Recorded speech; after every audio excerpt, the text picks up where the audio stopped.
In India, there has been a 4 times increase in the production of food grains from 1952 to 2010, with only 25% increase in the cultivable land area. India में 1952 से 2010 तक 25% cultivable land को area को बढ़ाया गया, यानी कि खेती के लिए ज़मीन को बढ़ाया गया। लेकिन जो प्रोडक्शन थी वो 4 गुना ज़्यादा बढ़ गई थी फूड ग्रेन्स की 1952 से 2010 में। अब क्वेश्चन ये आता है, how has this increase in production been achieved, ये इंक्रीज जो हुआ प्रोडक्शन में कैसे अचीव किया गया इंडिया के द्वारा।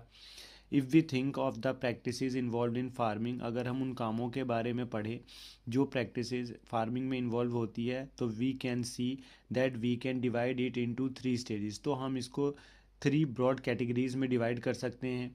जो पहला होता है, first is the choice of seeds for planting, बीजों का सिलेक्शन कि कौन से बीज का इस्तेमाल किया जाए प्लांटिंग करने के लिए। सेकंड जो होता है वो होता है nurturing of the crop plant की नर्चरिंग।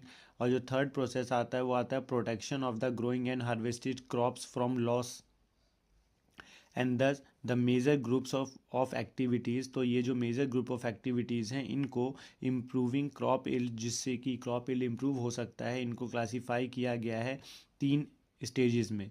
पहला स्टेज है आपका क्रॉप वैरायटी इम्प्रूवमेंट, यहाँ पे क्रॉप की वैरायटी को किस तरीके से इम्प्रूव किया जा सकता है वो सारे प्रोसेसेस इन्वॉल्व हैं।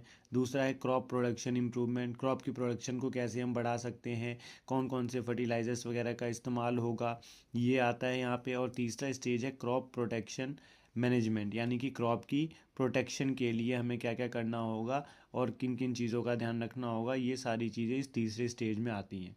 ये तीनों स्टेज कंप्लीट होने के बाद जो है आपका पूरा का पूरा जो कल्टीवेशन है आपका, या कह सकते हो कि एग्रीकल्चर प्रैक्टिसेस कंप्लीट हो जाती हैं।